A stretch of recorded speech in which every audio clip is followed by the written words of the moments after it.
Hello everyone, vidonko.com ওয়েবসাইটে তোমাদের সবাইকে স্বাগত জানাই।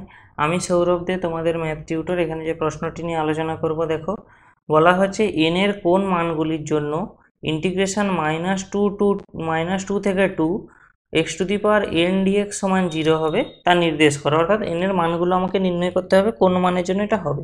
তো ইন্টিগ্রেশনটা যেটা দেওয়া আছে আমরা লিখে নিই, -2 থেকে 2 x⁴n dx এর মান আমাদের দেওয়া আছে কত না 0। ঠিক আছে, তো আমরা সিম্পলি ইন্টিগ্রেশন করব। আমরা কি জানি x⁴n এর ইন্টিগ্রেশন কি হয়, x⁴n+1/n+1 হয়। তাহলে এর আমি লিমিট বসাবো কত না -2 থেকে 2, এটা সমান 0 দেওয়া আছে। আচ্ছা, একটা জিনিস দেখো, এটা তো ধ্রুবক, এন এর মানটা ধনাত্মক পূর্ণ সংখ্যা এবং তার সঙ্গে এক যোগ মানে এটা ধ্রুবক, তো এটাকে আমরা ইন্টিগ্রেশনের বাইরে আনতে পারছি এবং এখানে আমরা লিখতে পারছি কত 2n+1 -2n+1 এটা সমান দেওয়া আছে 0। দেখো এই অংশটা তো ধ্রুবক, মানে এন এর মানটা ধনাত্মক পূর্ণ সংখ্যা, ওই মানটা কখনো 0 হতে পারে না।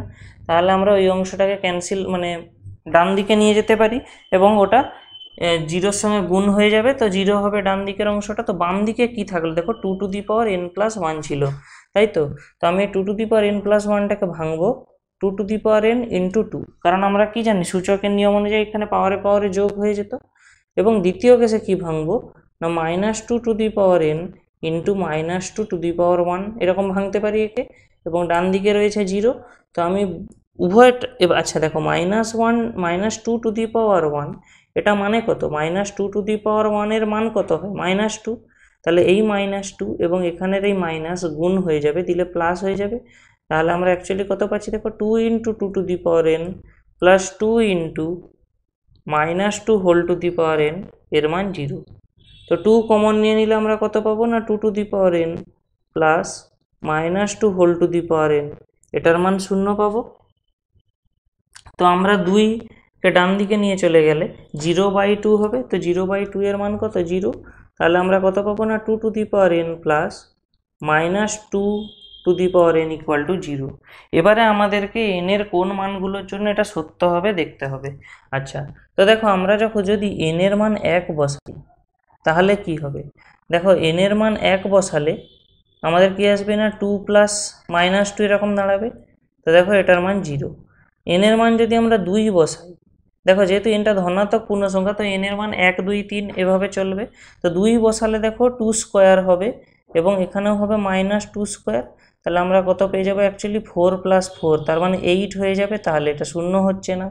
আবার এন এর মান আমরা যখন 3 বসাবো তখন দেখো আসবে 2³ + -2^3, এটা মানে কত না 2³ অ্যাকচুয়ালি এখানে আমরা এটাকে এরকম ভাঙতে পারি -1³ × 2³, এটা মানে কত না 2³ - 2³, তাহলে 0 আসছে।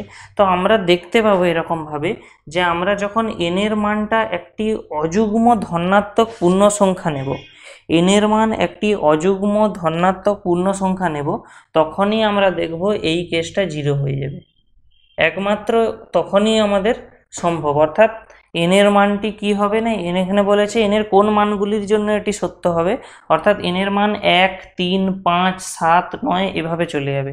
অর্থাৎ এন এর যে কোনো ধনাত্মক পূর্ণ সংখ্যা কিন্তু অযুগ্ম হতে হবে, ধনাত্মক অযুগ্ম পূর্ণ সংখ্যা, তার জন্য আমাদের এই যে কন্ডিশনটা আমাদের প্রশ্নে বলা ছিল ওটা সবসময় ঘটবে।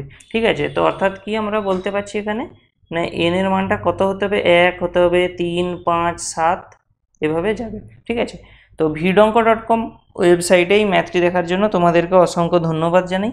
এরকমই নানা প্রশ্ন এবং তাদের সমাধানের জন্য তোমরা আমাদের ওয়েবসাইটটি ভিজিট করো। ধন্যবাদ।